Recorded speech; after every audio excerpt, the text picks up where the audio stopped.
Well, hey, how y'all doing this morning? And good morning. Listen, it's a Monday, and I wanted to talk about something serious because I see as I've been telling y'all over and over, I think we're at a place in history, at a place in our entire human being existence on this planet, where we have an opportunity to actually coexist with a planet, to break away from what mankind has told us. We see where the government has lied to us. We see where they turn medicine into an industry. We see where they turn education into an indoctrination program. Well, I just want to let y'all know that at least for the last 400 or 500 years, but probably since religion was invented by the Sumerians about 12,000 years ago, religion ain't nothing but another form of slavery.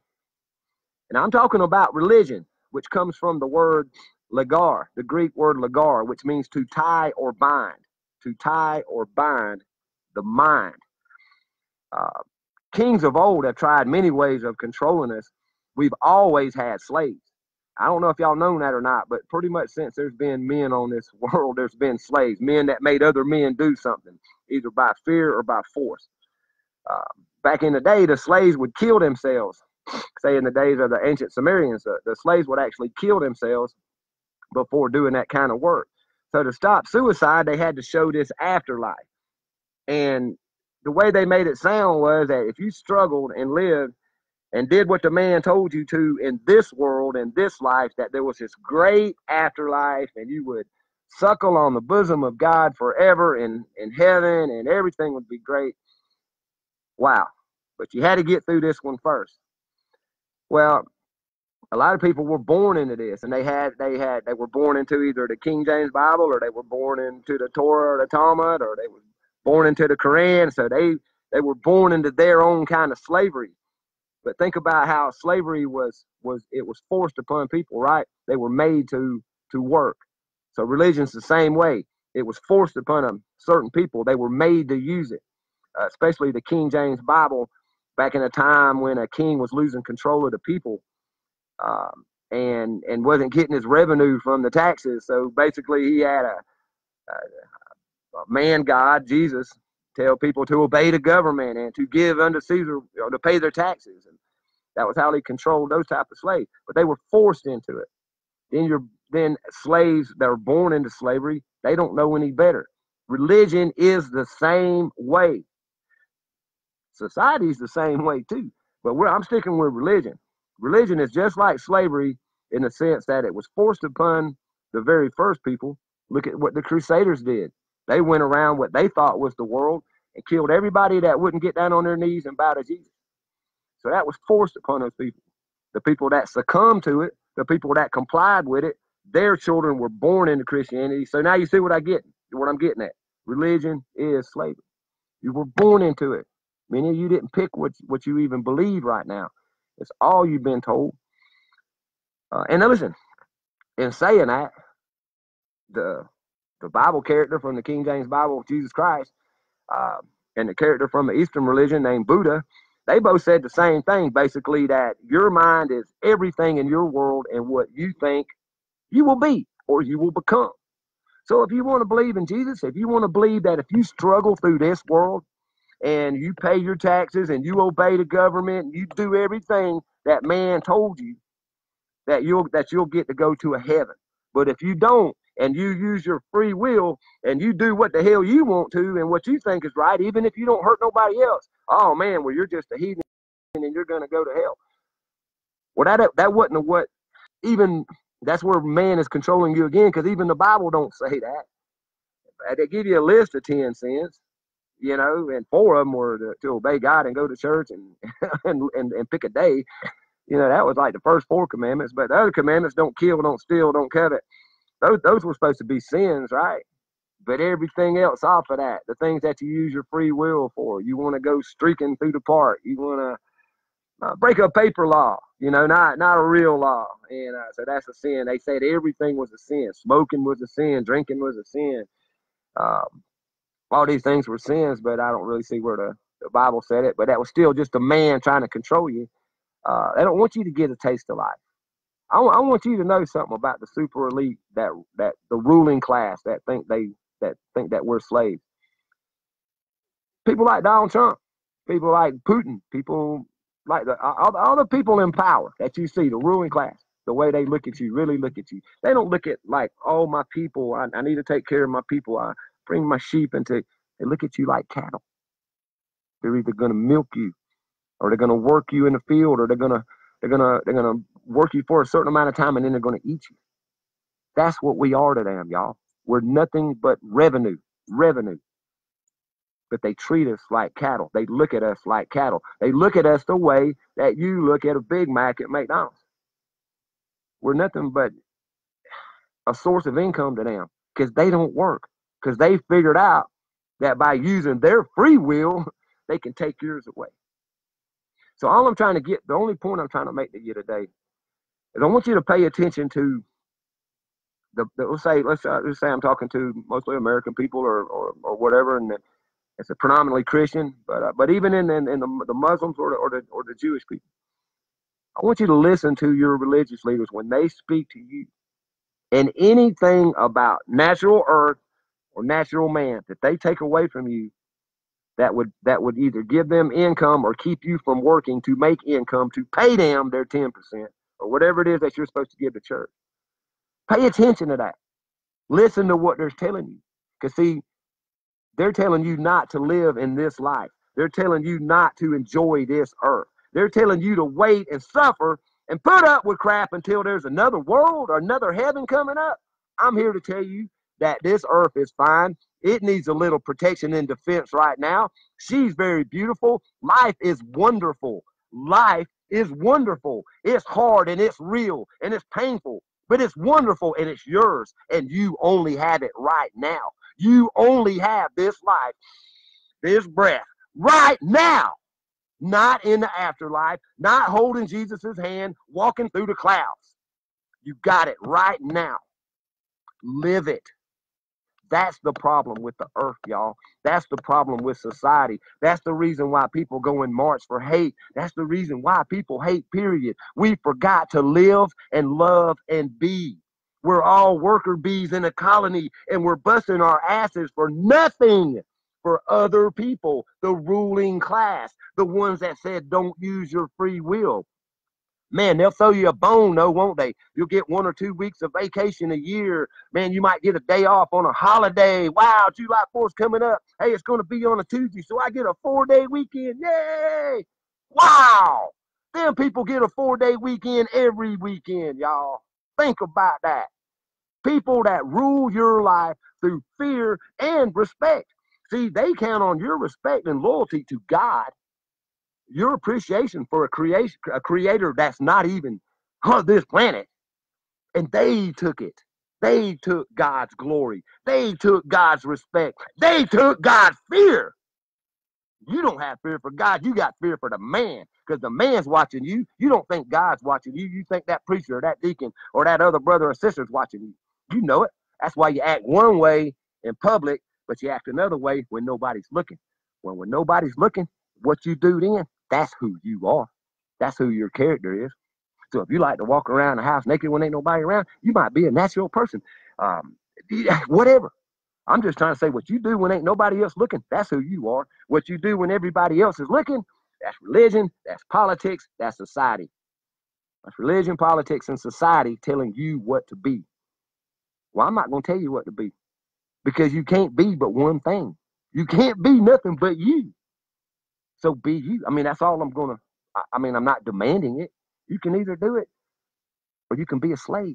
Oh, my bad. You can be a Christian, or you can be a Muslim, or you can be a Jew.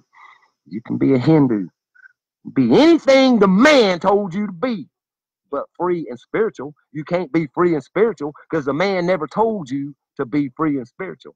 But God created you to be free and spiritual. I bet you that the Creator made you to live, not to be some man's slave.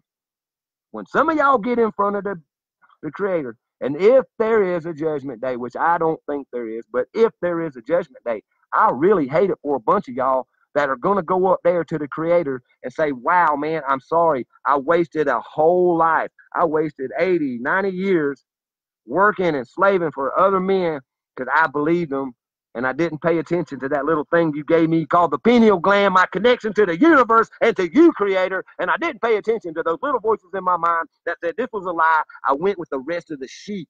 I walked the path everybody walked. I believed what everybody else believed, and I'm looking behind me, and there's a bunch of people left in the dust in the afterlife. Because when you cross that river, you ain't going to be judged by the Creator. You're going to be judged by the other souls before you. You're going to be judged on how you treated this planet, how you treated your brother, and how you treated yourself. Ever think about that? Ever think about that? Ain't no judgment. You're just going to go to the other souls, the other beings of light before you. And yeah, you're thinking you treated somebody bad all your life and they die and you got away with it? No, you don't get away with treating people bad. You don't get away with any evil. Just like you don't get away with any good deeds or love. Everything comes back in some form of karma. You pick it. You choose it. But you do it with free will and not from the instruction manual given by a mad king 400-something years ago. Wake up to that. Hey, and for the Christians out there that are probably going to get on to me like you do every time, you think I'm getting on to you. I'm not. I'm literally asking you to be Christ-like. Christ, according to the Bible and what you've read about him and studied, or you should since you're a Christian, he went and questioned the religious leaders at the time. He questioned all of that. He didn't do what they said. He did. He lived his life in the way he felt according to God. The feeding his brothers and sisters, feeding people, healing people, all the things Jesus did. But he don't walk around and pray for everything. He didn't walk around like a slave. He didn't allow things to go on around him evil like bankers in the church. He beat them. But we, or many of us, many of us, about, I think it's 80% of the population a global population, has some type of religious affiliation that tells them to suffer on this earth. That ain't the way to go. They're the ones that are gonna, they're the reason why we're in the mess we're in, y'all. Quit following, quit looking around, question it. Go to church. I ain't telling you not to go to church. I ain't telling you to throw your Bible away. I'm asking you to question the religious leaders in front of you that are telling you how to live your life. And you have that right. You have that right to say, why are you telling me to live my life this way? Why are you telling me this out of the book and reading it this way when I'm seeing it this way? Because that's another thing about that book.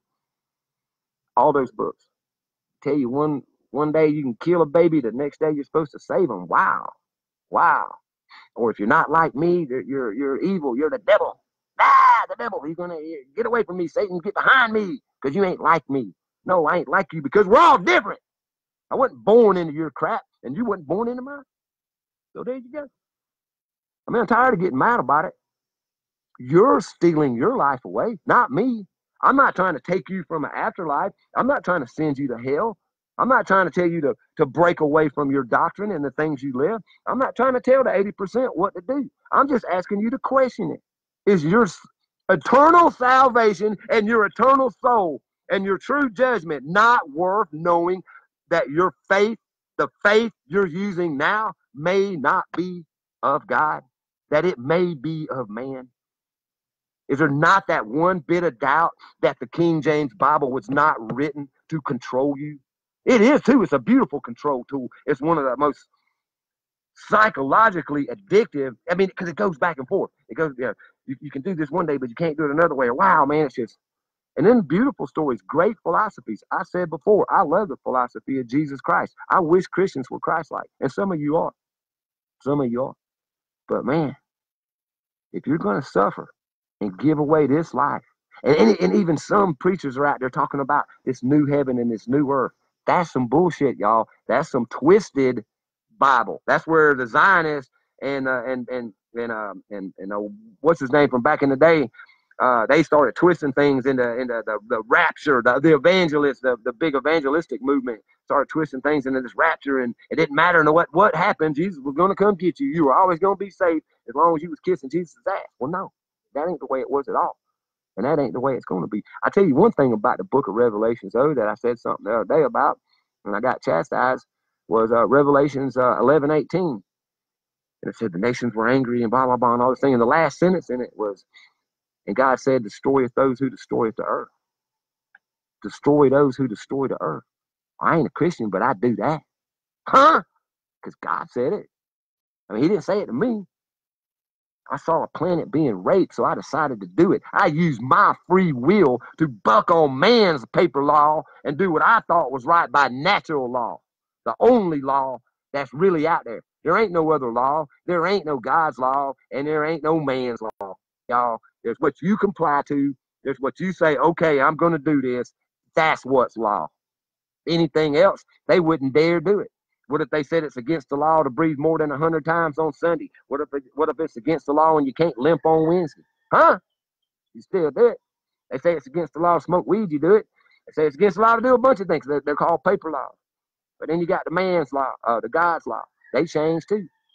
The laws and the rules of Christianity and the Christian church today are not even like they were 30 years ago, especially 40 and 50 years ago. So that law changed. What don't change? Fire burns. You need oxygen to breathe. Water's wet. Huh? That ain't changed, has it?